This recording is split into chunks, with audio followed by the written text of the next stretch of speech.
So you just deleted a photo from your phone. Gone forever, right? Completely erased from existence? Actually, not even close. Similar to how computers handle file deletion. When you remove something from your phone, it doesn't immediately disappear into some digital void. Instead, it gets relocated to a concealed folder, essentially a technological limbo state. If you've ever accessed your recently deleted album and successfully restored something you thought was gone, congratulations, you just demonstrated that your phone possesses terrible memory management, or rather, excellent memory retention depending on your perspective. But here's where things get more interesting. Even after you empty that trash folder, believing you've permanently removed the file, your phone isn't actually erasing anything.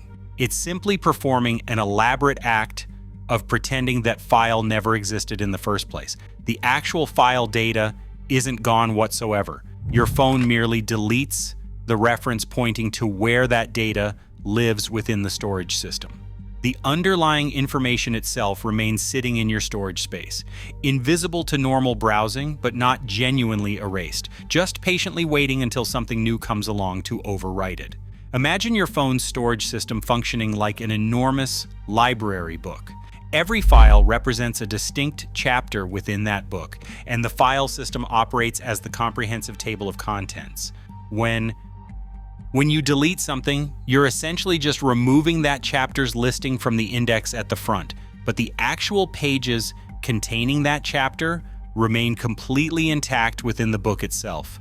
Until someone physically rewrites those specific pages with new content, that original chapter can theoretically be recovered and read again. This is precisely why deleted files aren't truly gone immediately. Because your phone deliberately avoids immediately overwriting deleted data, specialized recovery applications, or more seriously, digital forensics experts and law enforcement investigators can frequently resurrect erased files from apparent oblivion. This explains how lost photos sometimes mysteriously resurface, or more ominously, how deleted evidence can be recovered during criminal investigations. However, there's an important limitation to this recovery process. Like, once new data begins filling up as available storage space decreases, the old files start getting replaced incrementally, piece by piece. If portions of a deleted file get overwritten by new information, you're left with a corrupted digital mess, essentially a Frankenstein file that's partially your original content and partially random fragments of whatever replaced it. If you genuinely want something eliminated permanently and completely, simply deleting it through normal methods proves insufficient. You need to actually overwrite that data with new information. That's precisely where secure deletion applications become relevant and necessary. These specialized tools don't just erase file references like standard deletion does. Instead, they actively overwrite the actual data with random junk information, rendering recovery completely impossible regardless of what forensic tools someone attempts to use. Some extremely paranoid individuals or organizations handling sensitive information go considerably further, ensuring data gets overwritten multiple times using different patterns. However, for most average users, a single comprehensive overwrite accomplishes the job adequately, especially on modern smartphones with advanced storage management systems. Even with secure deletion methods, there exists a small but persistent problem that complicates matters. Bad sectors represent tiny areas within your phone's storage hardware that become unusable over time due to physical degradation or manufacturing defects. If a deleted file happened to be stored partially within one of these bad sectors, fragments of that data could potentially persist indefinitely, existing like digital ghosts permanently haunting your device's storage.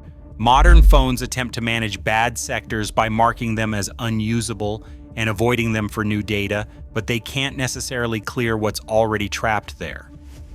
So can a phone ever truly forget information? Not really, at least not in the way human memory works. Phones don't actively forget things the way we do when memories fade naturally over time. They simply lose track of where information is located within their storage systems. The data itself can persist long after you believe it's been removed. This has significant implications for privacy and security. When you sell or donate an old phone, simply deleting your files and resetting to factory settings might not be sufficient to protect sensitive information. Dedicated recovery tools could potentially resurrect personal data you assumed was gone. At the end of the day, deleting content on your phone isn't nearly as straightforward as it appears on the surface. If you genuinely want something to disappear forever without any possibility of recovery, you need to go the extra mile using secure deletion methods or physically destroying the storage hardware entirely. People drill holes through old phones, others use degaussing equipment, and some simply keep old devices locked away rather than risk data recovery. Because in the world of technology and digital storage, the delete function is mostly just an elaborate illusion of removal rather than actual elimination. Your phone remembers far more than it lets on, storing ghosts of deleted files in invisible spaces, waiting silently until something eventually overwrites them. That's the uncomfortable truth about digital deletion that most people never consider, until it's too late and something they thought was permanently erased suddenly resurfaces unexpectedly.